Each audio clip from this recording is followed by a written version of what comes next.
I guess I'll take off the jacket symbolically too. I have another jacket with me. I'll take it off tomorrow. Well, Marcus, thank you for that lovely introduction. It was nothing I can live up to, so maybe we should all just go have beer now. No, it's a great honor to be here. I'm thrilled to be here. It's really a pleasure and an honor, especially because of all the young people participating tomorrow. I'm looking forward to hearing your work, and I hope that all of us who comment on it will be able to send you home with something good to think about.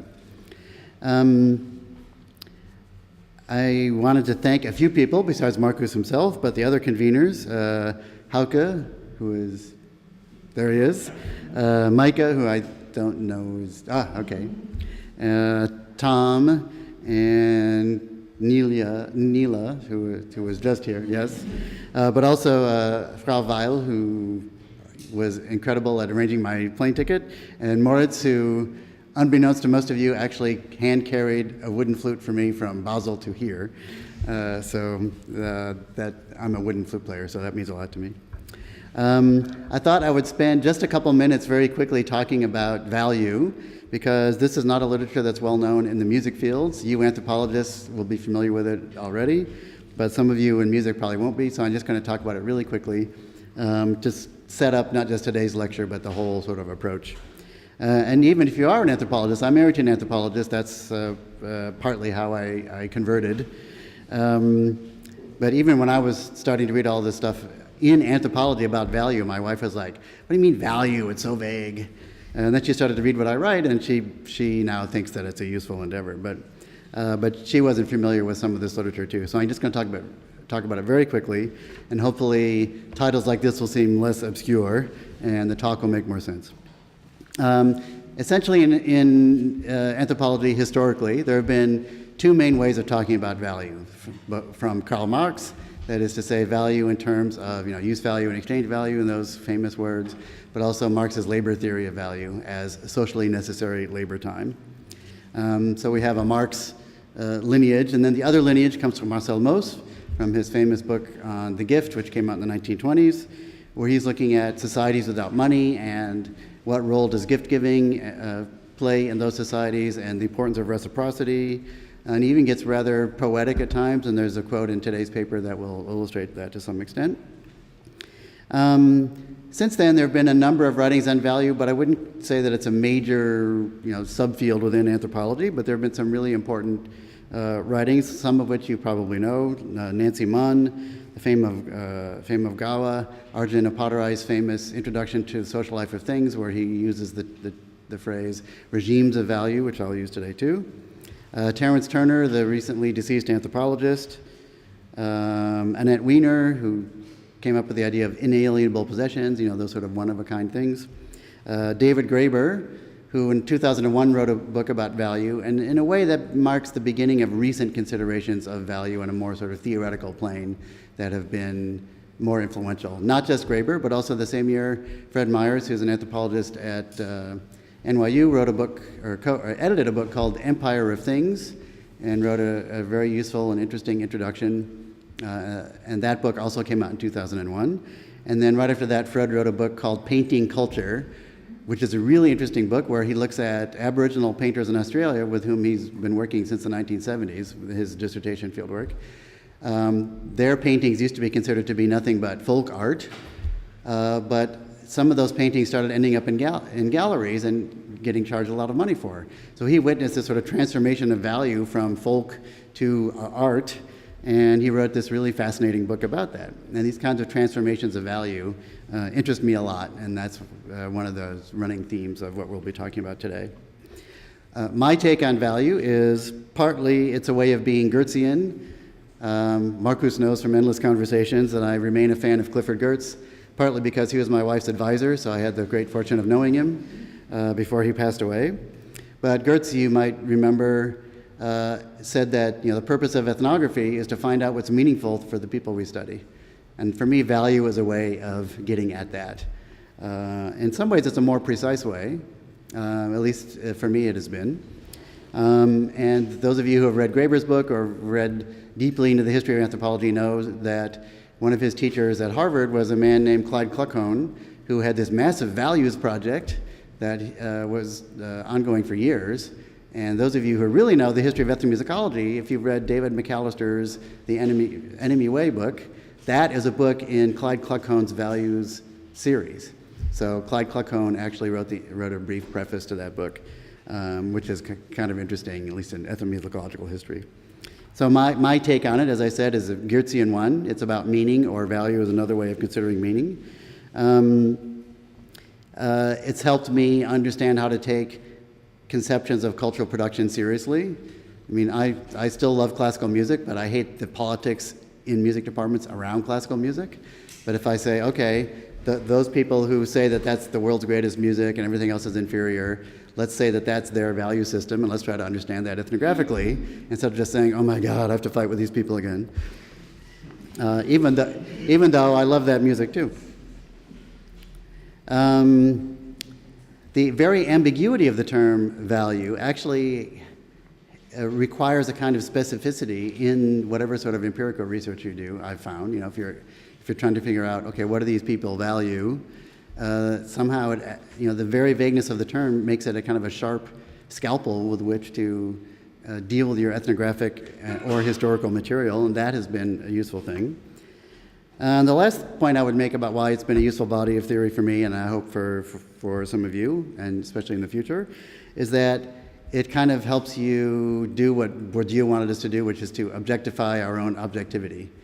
That is to say, I mean, it's very common in ethnomusicology to say something like, oh, these native people, they used to make this great music, and they had microtones, and then the accordion came in, and then all their microtones went away, and oh, isn't this terrible? It's like, well, wait a minute. Terry Turner wrote a great article in 1979 about these sort of first contact situations, like what happens when like a colonizing force comes in, what happens to the traditional values of the people who are getting colonized. So, okay, let's say that their local music gets replaced by the accordion, but the question is not to say, oh no, what are we going to do? They're not making their traditional music anymore. The question is to say, how have they figured out a means of maintaining what they value in their music and in their culture through these new instruments, right? Instead of just lamenting the fact that these old musics are gone, which is something worth lamenting on the one hand, but if we're thinking about value, we're thinking about, okay, maybe they're doing stuff with their music that we're not unaware of that actually perpetuates what they value in their culture. So this article by Terry Turner came out in 1979, and that actually is basically what David Graeber works out, at great length in his value book in 2001, and he pays homage to Turner, who was one of his teachers in that book. All right, so that's the quick and dirty overview. Now I'll launch into my paper, which I will read. My wife said yesterday, she said, don't read too fast. So I will do my best. This is a new paper. It's a world premiere, so I give that to you as a generous gift, but also in the hopes that you will critique it and help me make it better. There seem to be two main ways of viewing today's capitalism. It is either dominant, what I could consider to be the classic Marxist position, with some disagreements about the totality of this dominance, or that capitalism is actually much patchier and contingent, a view forwarded or implied more recently by people like J.K. Gibson Graham, David Graeber himself, Michael Lambeck, Bill Maurer, many others. While I find the Marxian position to be extremely useful, the argument of this latter group is also compelling. But especially if one is concerned with finding ways of moving beyond or around capitalism, it nonetheless seems to me that capitalism is more dominant than some of these observers admit. Forms of value that might not be considered to be capitalist or even economic are nonetheless shaped by the very dominance of today's capitalism. Most of the anti-commercial, anti-capitalist, do-it-yourself indie rock that I know of still sounds much like music that was made for profit. Yet this is not to deny categorically that non-capitalist value or values can be created inside of or proximate to capitalism. I want to try to find ways of being more specific, at least with respect to cultural goods, about how both capitalist and non-capitalist forms of value are produced in capitalism, how a non-capitalist form is converted into a capitalist form, and how different forms of value might coexist. This presentation examines that last issue, how capitalism as a mode of the production of capitalist forms of value creates some other forms of capitalist value that appear to be something other than capitalist forms of value, and that coexist with the more obvious capitalist forms. My argument here is that one of the ways that late capitalism, or that capitalism operates, at least in the realm of cultural goods, is by creating forms of value that exist alongside it. These forms of value might be culturally viewed as something other than capitalist forms, but actually are part of capitalism, disguised forms of capitalist value. In her work, Anat Singh posits other forms of value that need to be converted into capitalist value through processes of what she calls translation, achieved in part through what she calls supply chain capitalism, non-capitalist forms of value produced outside of capitalism, in spaces she calls peri-capitalist, P-E-R-I, capitalist. Here I am less concerned with non-capitalist forms that are translated than those forms of value that are capitalist but appear not to be what I will call para-capitalist, like in the title. Oh, which reminds me, I forgot to give you the roadmap. I'm a very minimalist PowerPointer, so we're now in the introduction. Okay. Well, whether or not one subscribes to one of the other main views of capitalism that I just discussed, it is clear that capitalism exercises what David Harvey has referred to as a disciplining effect on other forms of the creation of value. And here's a quote from Harvey. Under capitalism, the money form has to be such that the money form reflects the needs of a system of proliferating exchange relations. But by the same token, it is the proliferation of commodity exchange relations that disciplines any and all preceding symbolic forms to the money form required to facilitate commodity market exchange. The precursors of the money form, which can indeed be found in the archaeological and historical record of coinage, have to conform to this logic to the degree that they get absorbed within capitalism and perform the function of money. At the same time, it should be clear that the market could not have evolved without that disciplining taking place, unquote. According to Harvey's reading of Marx, then, there is no outside capitalism. It disciplines all other symbolic forms, all forms of exchange with which it comes into contact. But I would still agree with Singh and others by saying that dominance does not mean totality. Capitalism is dominant, but its seeming patchiness that Singh identifies as is not capitalist itself, but a sign of disciplining practices. Some forms of the production of value are disciplined by capitalism and others not, though they could be, by leaving these peri-capitalist patches. The example I use with students is that of my musician friends. I know so many musicians who are dying to be noticed by capitalism, but they're not. They can't make can't make a living, can't make enough money at playing music. But it's not to say that they're outside of capitalism either. The disciplining effect of capitalism often works through supply chains and how they translate value from one regime to another, to use Arjuna Padurai's famous formulation. Singh's point is that supply chains translate from a non-economic regime to a capitalist economic regime, though I think that supply chains can work in a number of ways, at least for cultural goods. Supply chains don't only translate something from a non-economic regime of value to a capitalist regime, but can work more broadly to move something from one non-economic regime to another, such as the number of hands artworks pass through and accruing value as part of their provenance, which of course has economic implications, which I will discuss, or moving something from an economic regime of value to a non-economic regime. Or supply chains can appear to move something outside of capitalism, yet connect to it in the sense I'm calling para-capitalist. Singh does not intend her conception of supply chains to cover all forms of capitalism, and she notes that factory production might be only a small part of supply chains. Supply chains, in her framework, constitute the ways that lead firms acquire dominance and amass capital without necessarily rationalizing labor and raw materials.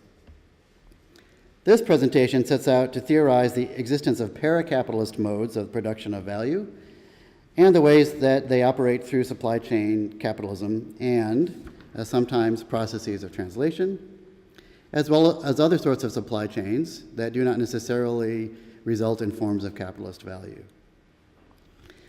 I should note before proceeding that this division that I'm making between non-economic and economic regimes of value is heuristic, since with capitalism as a dominant mode of production, everything is potentially influenced by it.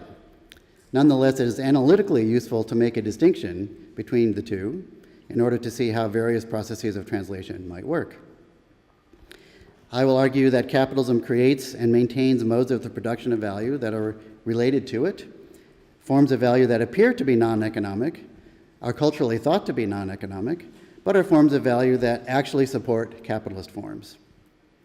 This argument is thus rather Bourdieusian in that I am asserting that capitalism creates and stores seemingly non-economic values in other systems of value, just as the various forms of economic capital, cultural, educational, and other sorts of capital, influentially theorized by Bourdieu, could be amassed and reconverted back into economic capital.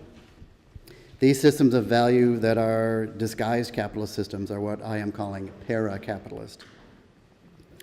Wertzing considers how matsutake mushrooms were turned into commodities through their traversal through a supply chain.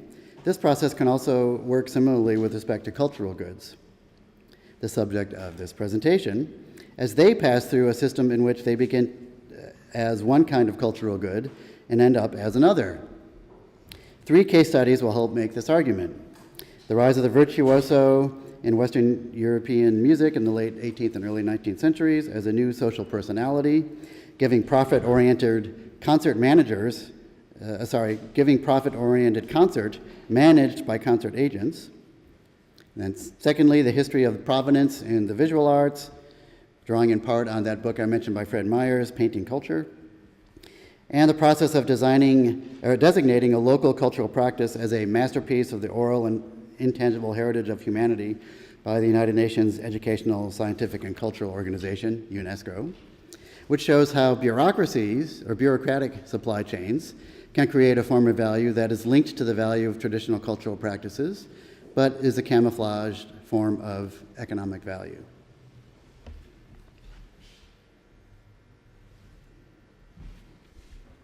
So here I get to be a musicologist for a minute. Let me begin with a historical case study of this disciplining process, which is at the same time a case study of how a paracapitalist regime of value simultaneously began to emerge, one that was perceived as being different from a capitalist form of value, but was a disguised form of it. The creation of capitalist forms of value alongside forms that appeared to be antithetical to it, but in fact were part of the process of the creation of capitalist value itself, is perhaps nowhere more evident in the practices surrounding concert tours in the 19th century. Changes in the practice of concert tours began in that century with the entry of music into the capitalist marketplace.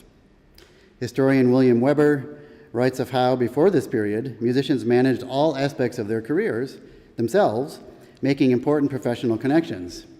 Musicians weren't proffering a musical commodity. They were simply selling a good, their performances, and they did so personally, carrying letters of introduction from established musicians and patrons, and participating in local musical communities as guests. Local musicians aided visitors in putting on concerts in the expectation that they would be similarly assisted when they toured. Essentially, this was a system of generalized reciprocity in which musicians expected tours to enhance them professionally. They were not profit-oriented activities. But this shift to the modern concert agent was a slow process, and I will detail it here. Marx recognized that a musician who simply sings is not a productive worker, but if she is, quote, engaged by an entrepreneur who makes her sing for money, then she becomes a productive worker since she produces capital directly, unquote. The building and expansion of the railroad in the 19th century made it increasingly possible for musicians to engage in tours further afield, increasingly becoming productive workers, which marked the beginning of the end of this, earlier system, necessitating the rise of the concert agent. And so by the middle of the 19th century, it became common for musicians to engage a number of others to further their professional lives. Weber writes of the tour in England by the piano virtuoso Johann Nepomuk Hummel in 1825, who was aided both by his publisher, Maurice Schlesinger, and a piano manufacturer, this new node in the supply chain going hand in hand with the processes of promotion. The publisher advertised Hummel's concerts, offering the sort of promotion that would become the norm by the end of the century. Weber writes that Schlesinger and other publishers, as well as piano manufacturers, began offering concerts themselves to promote their music beginning in the 1830s. Such promotional activities formed, Weber writes, the foundation upon which the profession of the concert agent was built. But, he cautions, in this early period, performers continued to perform many duties themselves. Weber observes that Hummel's and others' activities occurred in a moment in Western European history when increasing numbers of people were purchasing music to perform at home, noting that the market grew considerably in several periods between about 1815 and 1850, the result of new techniques in printing and marketing and increasing popularity of the piano. This expansion of home music making seems to have fueled greater participation in concert going as well, so that by the middle of the century, some type of concert manager had appeared in most European cities. These people had different origins as musicians, theater directors, or owners of music stores, anyone who was in the local music network who could facilitate a visiting musician's appearances. The first major musicians to employ a manager were the violin virtuoso Niccolo Paganini and the pianist and composer Franz Liszt. Paganini was the first virtuoso musician to have made concert tours a capitalist enterprise, giving many more concerts than had been the norm in the past. Weber writes that Paganini relied on many different people for the management of his tours: theater impresarios, managers from outside musical networks, even financial speculators.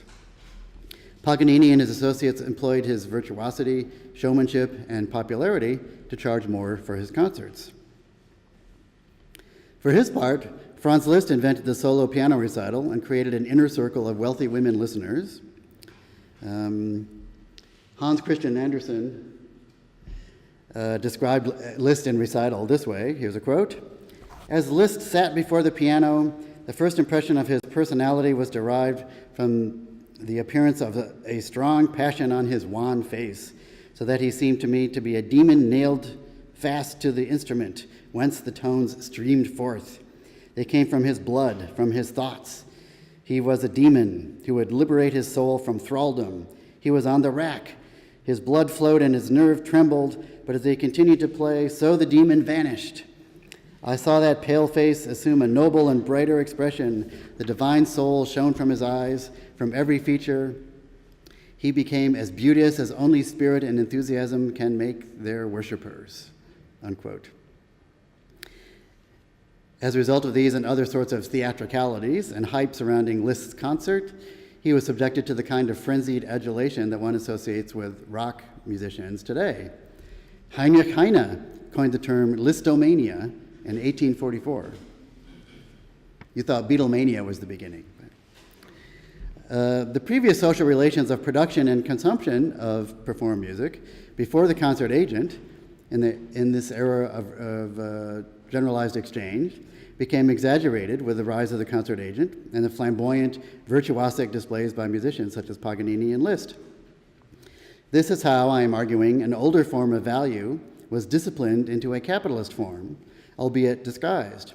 But these musicians and their audiences understood that such showmanship could command high ticket prices. No less an observer than Heine, who heard Paganini play in Hamburg in 1830, wrote at length of the concert, and here's just a short quote. Is that a man brought into the arena of the moment of death, like a dying gladiator to delight the public with his convulsions, or is it one risen from the dead, a vampire with a violin, who, if not the blood out of our hearts, at any rate, sucks the gold out of our pockets? Heine's language captures the two forms of value at play here, the one capitalist, the other aesthetic, experiential, or what I'm calling paracapitalist. Mesmerizing as Paganini seems to have been, he was nonetheless criticized for charging more than others during this period. Weber quotes the influential Belgian musicologist and critic François-Joseph Fitti, and here's the quote: "The high prices of admission charged for his concerts drew down the reprobation of the English journals, as if the artist was not privileged to put what price he pleased upon his talent. The concerts produced an enormous amount of money. This was a large fortune to which he added considerably afterwards. He has been reproached with having sold himself to an English speculator for a certain time and definite sum, a system which many artists have since adopted, though it is repugnant both to art and the dignity of the artist. Yet the great care necessary for the organization of concerts and the difficulties encountered by an artist in England certainly offer some apology for its adoption." That's the end of the quote. This was the beginning of the end of one system of the presentation of music based on generalized reciprocity, and the beginning of a capitalist system in which musical goods were increasingly translated into commodities, alongside another system of value of the definition of the performer, composer, performer, represented in part by their flamboyant behavior on stage. According to Weber, while Paganini experienced difficulties with some of his associates, Liszt's relationships were more stable. Some of his contacts were more professional, and his publisher, Schlesinger, played an even more significant role in publicity and press relations. Liszt and his associates made concert tours profit-oriented activities, unlike earlier in the 19th century, with the exception of Paganini. Without explicitly saying so, Weber nonetheless implies this shift was from one form of social relations to a newer one that was much more shaped by capitalism, emphasizing Liszt and his manager's relationship with people on tour to England, relationships that were brief, impersonal, and commercial, rather than the relaxed, highly collegial relationships of the earlier era. By the middle of the 19th century, the musician's role in economic matters was limited, and the concert agent's role was that of a capitalist manager seeking to generate profit. Because, I would argue, with the rise of art, the concept of art, existing in what Bourdieu famously called the economic world reversed, musicians needed to be seen to be disassociated from capitalist forms of value, the artist standing aloof from such quotidian matters as money or the day-to-day business of managing tours. Musicians' activities were part of the realm I'm calling paracapitalist. Right? So you can't have art with art for art's sake unless you're paying somebody to do all that grubby capitalist stuff for you. By the 1860s, writes Laura Schnapper, artists were not expected to trouble themselves with the demands of entrepreneurship. That was left up to their agents or managers or impresarios. Artists were thus expected to remain natural purveyors of their gift, talent or genius, terms that increasingly found currency in this era. Artists were anything but sellers of commodities. As part of the ideology of the economic world reversed, which could have a promotional effect, impresarios helped create and maintain the impression that musicians were not engaged in capitalist activities by taking on those tasks themselves and rendering themselves invisible. But musicians had to learn how to obey their agents, who had become integral nodes in the supply chain. Schnapper's study of the Parisian pianist Henri Hertz, it looks like Hertz, Henri Hertz, his travels in the US in the mid-19th century, with a particularly canny impresario, Bernard Ullmann, are instructive, for this history shows how this musician and professional performing musicians generally were in the process of learning how to separate musical and non-musical activities into what I am characterizing as sort of paracapitalist and capitalist forms of value.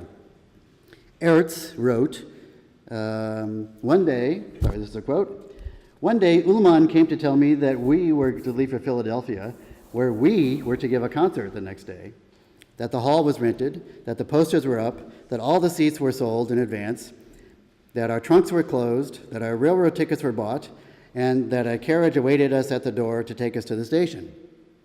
I had made it a rule always to obey Ullmann." Right? This is the artist speaking, right? Without a word, I followed him, and an hour later, we were on the rails. That's the end of the quote.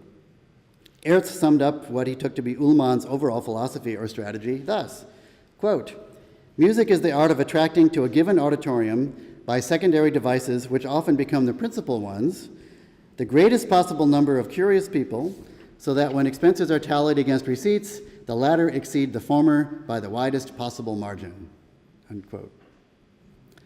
This passage is particularly useful for my purposes. These secondary devices, presumably everything related to the deification and mystification and publicity of the performer, that can become primary, he says. That is, the seemingly non-economic system of value coexists with an economic system, and it can even take over, but only because it is in fact an economic system of the production of paracapitalist value. Concert agents became crucial in development and expansion of a worldwide industry. In the realm of music performance in the 19th century, the processes of the separation of musicians from anything to do with the business of performance serves as an important way that musicians were alienated from their own labor in the process of the creation of this paracapitalist form of value. By the mid-19th century, performing musicians were cordoned off from the logistics of touring, which simultaneously alienated their labor as musicians. Ertz characterized Ullmann's formula for what the pianist called financial music, music presented at concerts designated to maximize profit. For Ullmann, writes Ertz, financial music was music arranged for 8 or 10 pianos, which everywhere in America has the gift of drawing crowds, especially when the theme of the concert consisted of national airs. We had to give in to my intelligent secretary, Ullmann, and financial music, arranged for 8 or 16 pianists, recruited among the young ladies of Louisiana society, produced its customary results. There was a crowd to hear them, thus harmonious squadron of fashionable ladies, all of them pretty and roundly applauded as one would expect. That's the end of the quote. What I have been describing here is the production of both capitalist and paracapitalist forms of value, the rise of the concert agent, a new node in the supply chain of performance of classical music, coincide with the entry of music into the marketplace and the rise of aesthetics, the idea of art for art's sake. That is to say, capitalist and paracapitalist forms of value emerged at the same time. Capitalism disciplined earlier modes of production of value into the production of the flamboyant virtuoso, the maker of art for art's sake. Aesthetics is not a reaction against the market or just an effect of it, but I'm arguing a camouflaged part of it.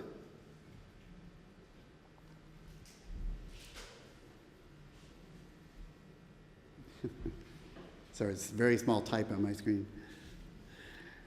Thus far, I've considered this sort of capitalist supply chain as theorized by Anand Singh. You take something that's not capitalist and you turn it into something that is capitalist. But one of the main points of this paper is that supply chains can create value in other ways. So let me turn to the world of visual arts in this same period, roughly the 19th century and even earlier, which was not that much different. Capitalist and paracapitalist forms of value emerged together. Earlier in her study of the art market, Sarah Thornton, you know her from the book Club Cultures, Sarah Thornton observes, quote, "The artist is the most important origin of a work, but the hands through which it passes are essential to the way in which it accrues value," unquote. One way to understand this process is by an examination of the history of provenance. Art historians Gail Feigenbaum and Inge Rice, in an exceptionally useful volume on provenance, write that interest in it emerged with the rise of the art market and collecting in the 18th century. A particular artwork could gain economic value simply because it had been part of an important collection. Researching the previous ownership of an artwork became an important aspect of the object's value. Published in museum collection catalogs and catalogues raisonnés, which are like complete list of works of artists. So this is actually a kind of Mossian perpetuation of the ownership of the object, in which, here's a quote from Moss, "Even when it has been abandoned by the giver, it still possesses something of him," unquote.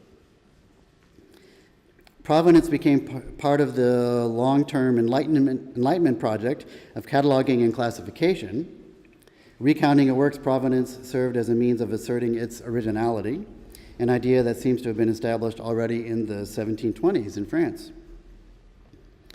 Art historian Sophie Rowe writes that the market for paintings boomed between the 1730s and 1780s, which made the question of provenance crucial, and this number and variety meant that provenance became more refined. The first repertory on provenance, the Répertoire de tableaux, dessins et des estampes, sorry, my French is pretty good, but I have eye trouble, so Ouvrage utile aux amateurs, was published in France in 1783 by a dealer, François-Charles Jullien, and was updated 3 years later as Réflexions sur la peinture.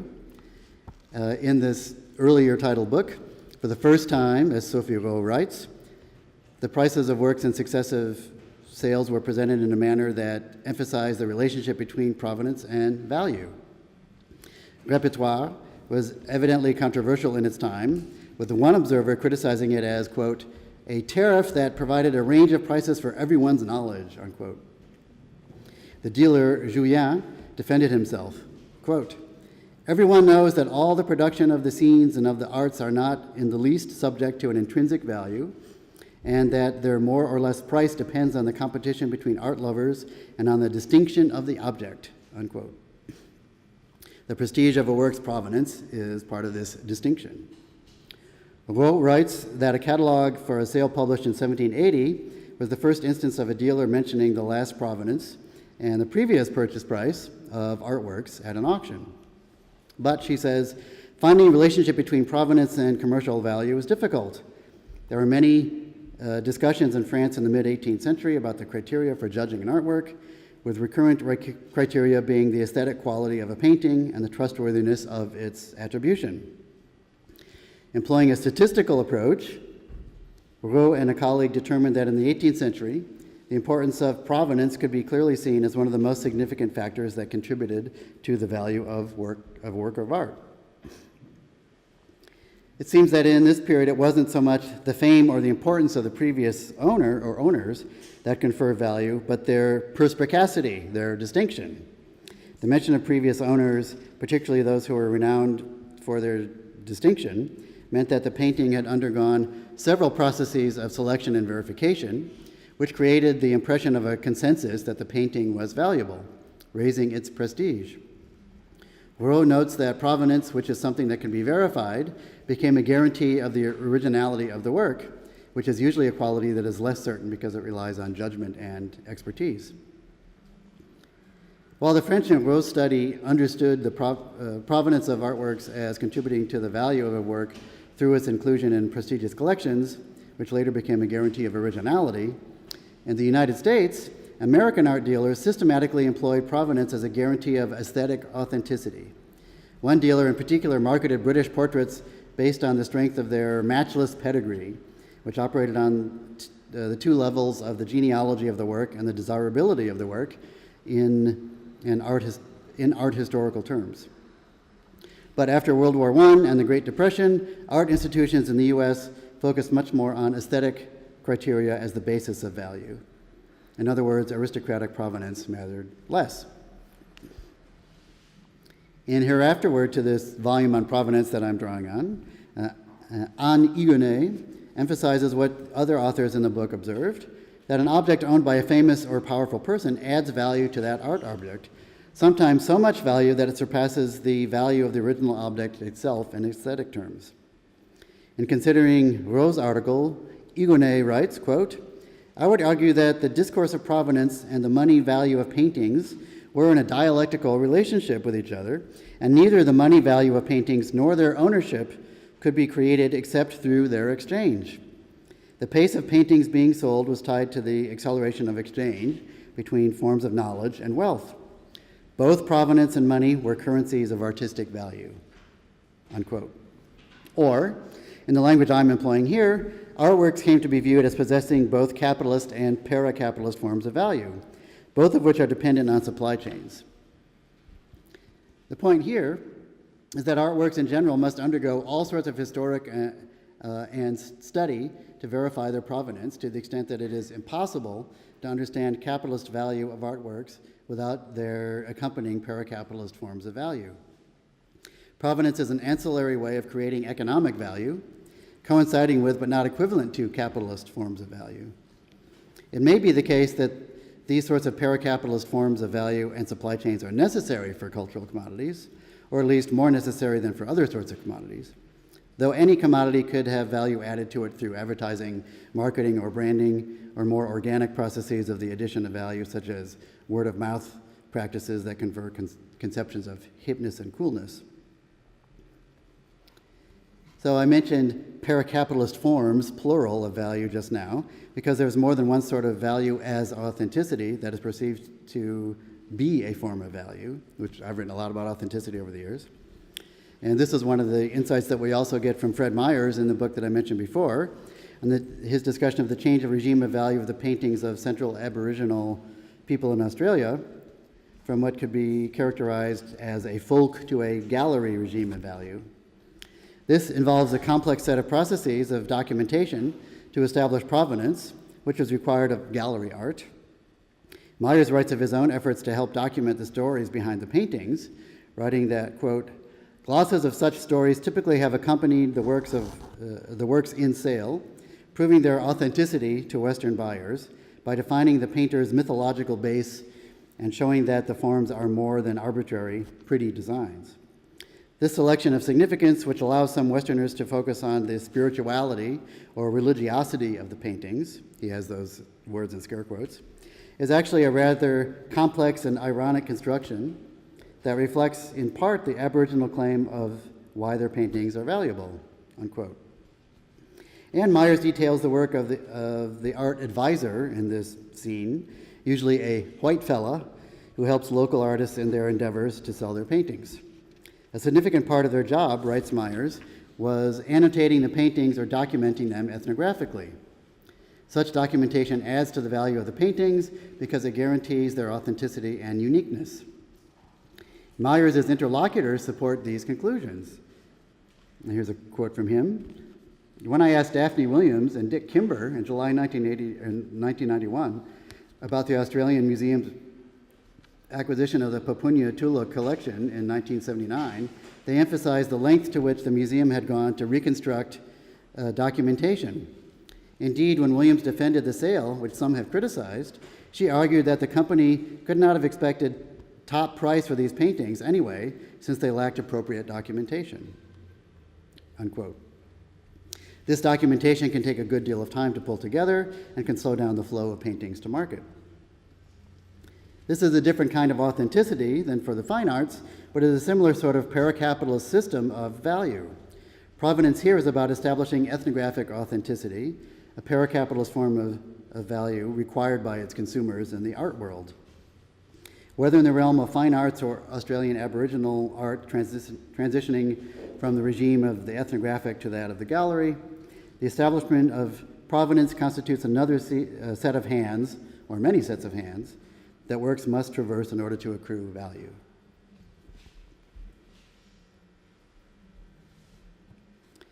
Another supply chain that creates paracapitalist value is a sort of consecration of cultural practices that occurs through the UNESCO's intangible cultural heritage process.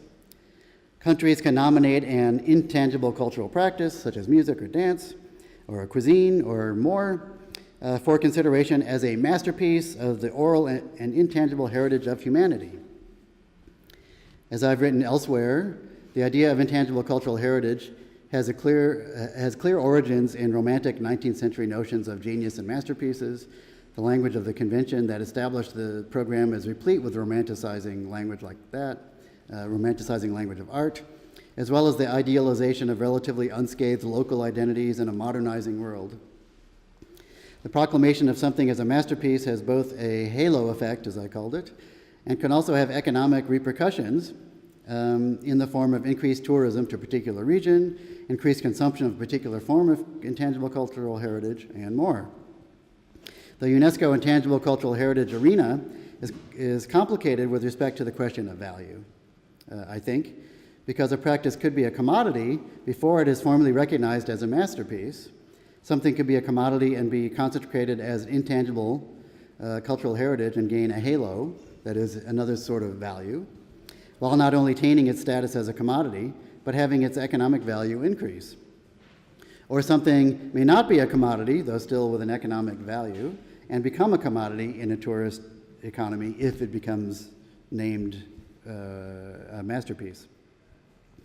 That a UNESCO or another designation of a traditional practice as valuable cultural heritage confers value is well known in the literature, especially Barbara Kirschenblatt Gimblett, known in the US as BKG, not to be confused with Ruth Bader Ginsburg, RBG.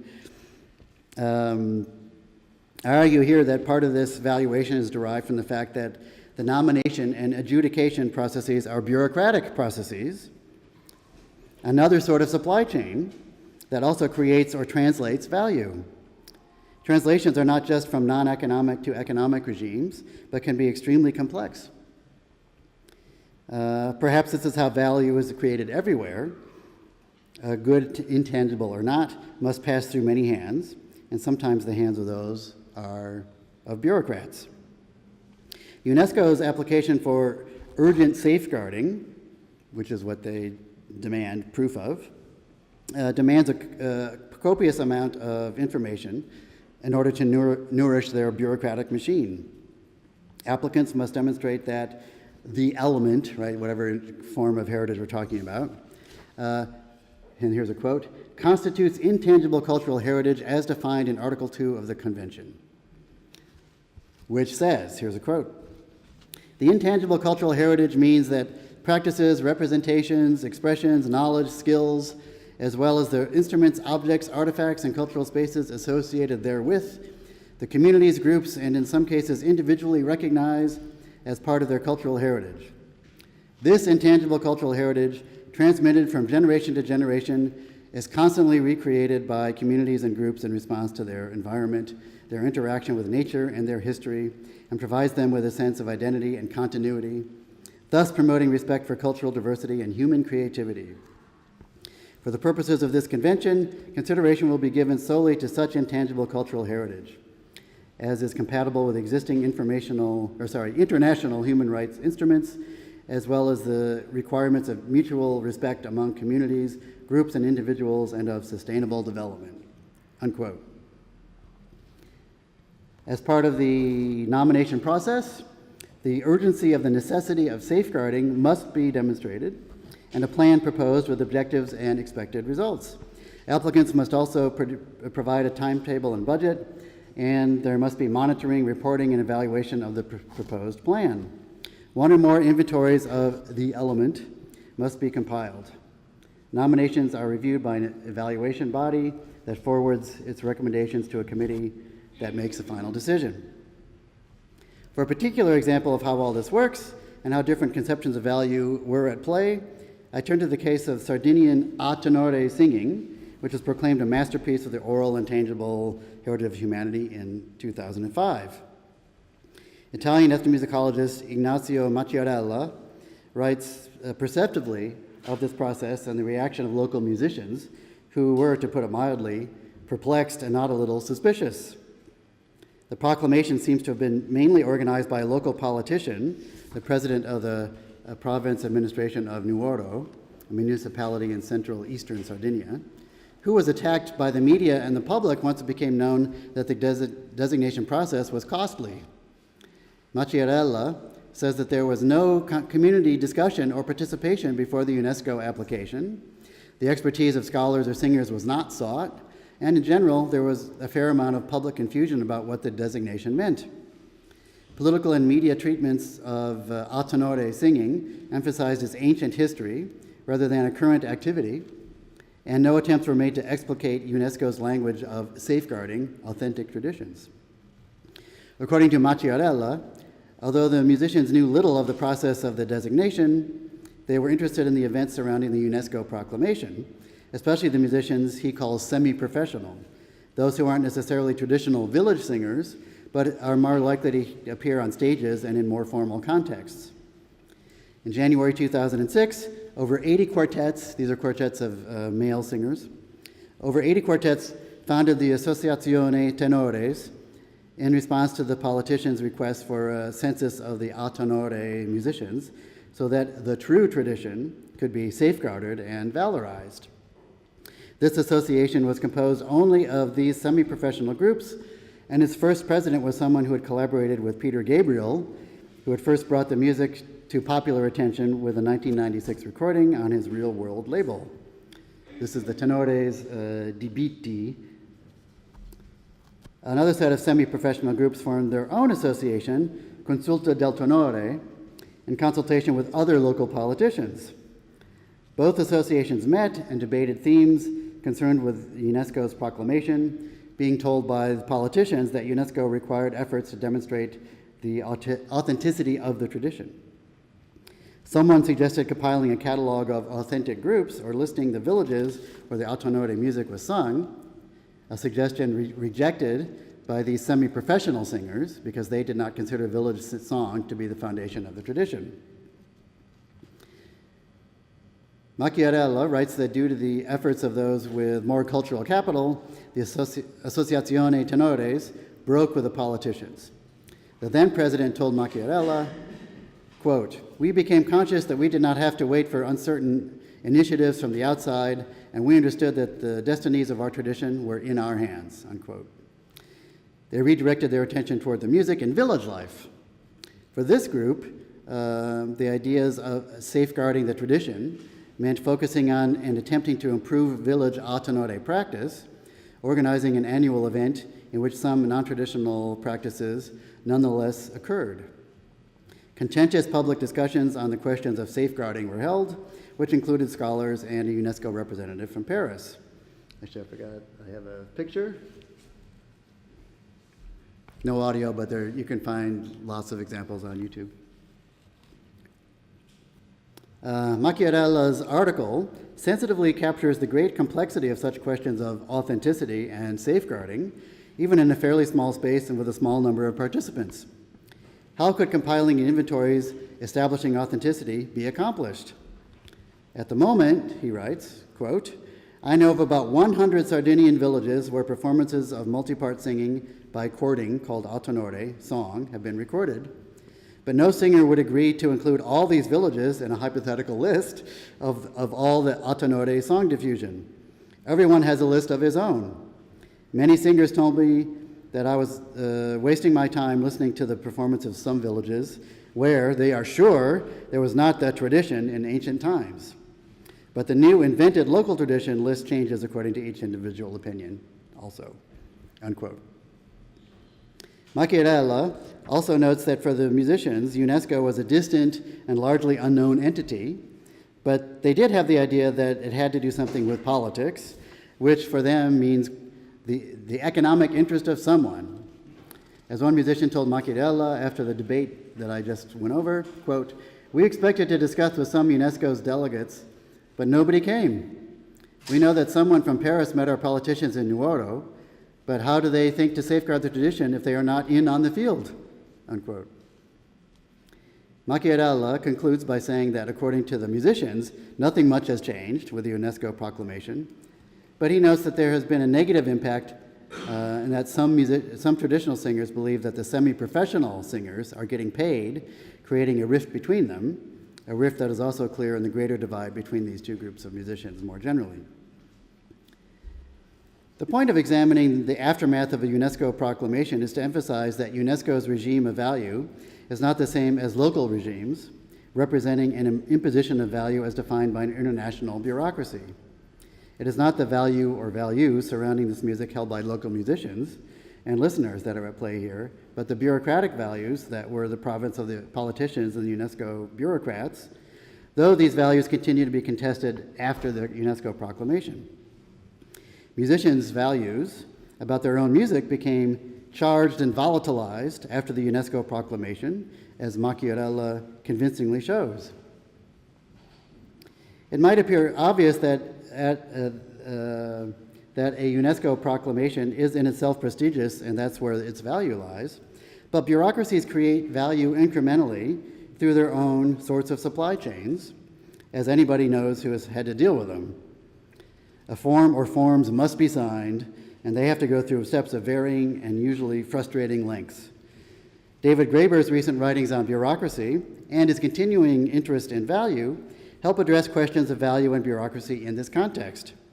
He argues that in the mid-19th century, most Americans subscribed to a kind of folk version of the labor theory of value, that capital comes from labor, and he cites as an example a comment by Abraham Lincoln to that effect. Such a belief, Graeber writes, probably stemmed from living in a world where one could observe people making and doing things that resulted in the exchange of capital. But with the rise of a new financialized capitalism in the Gilded Age of the 19th century that Graeber calls bureaucratic capitalism, those in power desired to dispel this idea, hoping that Americans would come to view that the labor that they did, the rich, performed as productive. Capital produces value, not the other way around, right? So banking, you're not working with your hands, but you're still producing value.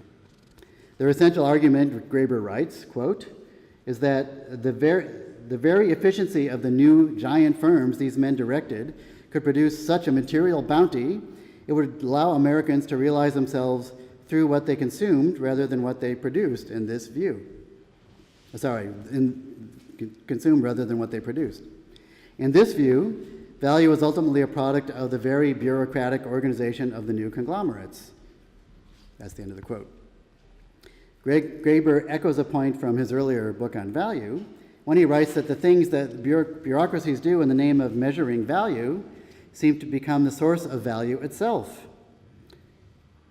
And he writes, from inside the system, the algorithms and mathematical formulae by which the world comes to be assessed become ultimately not just measures of value, but the source of value itself, unquote, likening this to a form of Marxian fetishism.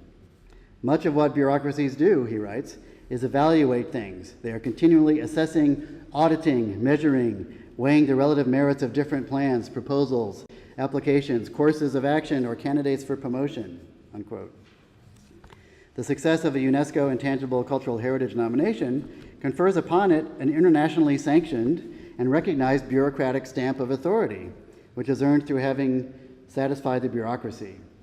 As Graeber writes, quote, since what is the world of securitized derivatives, collateralized debt obligations, and other such exotic financial instruments, but the apotheosis of the principle that value is ultimately a product of paperwork, and that the very apex of a mountain of assessment forms, which begins with the irritating caseworker, determine whether you are really poor enough to merit a fee waiver for your children's medicine, and ends with men in suits engaged in high-speed trading of bets over how long it will take you to default on your mortgage, unquote.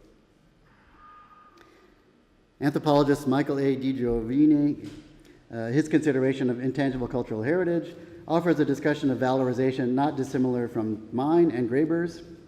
Intangible cultural heritage, in his thinking, is confirmed by a museum, or what he terms the heritage-scape, right, drawing on a Potter eye, the process of adding value to an object by virtue of the fact that it has been specifically identified and chosen to exist in a particular collection for a particular reason. Harkening back to the value that accrued in artworks and prestigious collections that became part of the artwork's provenance. Giovanni writes of how a locally valued practice becomes elevated to something of universal value, which is achieved through bureaucratic processes. And anthropologist Akhil Gupta, my colleague at UCLA, in his work on bureaucracy in India, identifies writing as the main way that Indian bureaucracy expresses itself, for it is through literacy that domination is established and perpetuated, both by bureaucrats over others, but also by those higher in the bureaucracy over those beneath them. Value inheres in written documents that are portable. Bureaucracies, I am therefore arguing, produce their own forms of value through their own supply chains, even as some, such as UNESCO, can confer a prestigious form of value that can create a halo effect over a particular cultural practice, or in the Sardinian Alto Norte case, can create havoc and contestations over what value is. This, as Terence Turner once pointed out, is the real struggle, right? Who gets to decide what value is? Capitalist and paracapitalist forms of value are not always easy bedfellows. In this case, the UNESCO proclamation appears as a reasonably compatible paracapitalist value system for the more commercial groups, these semi-professional groups, whereas the more traditional groups resisted, preferring to attempt to maintain their local conception of value for their musical practice. Okay, we made it. In some respects, this presentation is a continuum of the many considerations I've offered in recent years on questions of value, though usually not by employing that term. Ideas about authenticity in the market for world music, the role played by advertising, marketing, and branding in the creation or enhancement of value, and more recently, more explicit treatments of the value question itself. Here, I've been most concerned with a particular question of how forms of value that might not be, or might not appear to be, products of capitalism are nonetheless its products, only disguised, or which have been disciplined by it, to recall Harvey. And I've been concerned with various sorts of supply chains and how they result in forms of value. One thing appears to be clear, at least from these three cases, studies that with respect to cultural goods in the capitalist marketplace, while people care about economic value, that is not the only sort of value that concerns them. Various forms of authenticity registered as provenance in the art world and performativity, representing ineffability or deification of the artist and other things in the world of the performing arts, matter as well. A key dividing line appears to be the distinction between forms of value that can be quantified, such as capitalist forms of value, and those that cannot be, which are, among those are paracapitalist. Capitalist forms are quantifiable, whereas paracapitalist forms resist quantification, though they can still be spoken of in relative terms. Bourdieu, for example, talks about the volume of forms of capital, right? I would go so far to say that it is their unquantifiability that makes paracapitalist forms of value appear to be non-capitalist. If something is quantifiable, it can be made to be commensurate with capitalism. It seems to me then that at least with respect to cultural goods, whether or not they are considered to be art, the rise of a capitalist marketplace helped usher in the advent not only of the idea of arts for art's sake, but it also gave rise to or disciplined pre-existing systems of paracapitalist value. For workers in fields of cultural production, theirs is not the economic world reversed. Theirs is only the economic world reversed because they pay someone else to handle the business side of their work. Every field of cultural production I can think of that exists in the capitalist market creates paracapitalist systems of value that are designed to be unquantifiable, yet these systems would not exist without capitalism and its quantifiable systems of value. They are capitalism's reserves.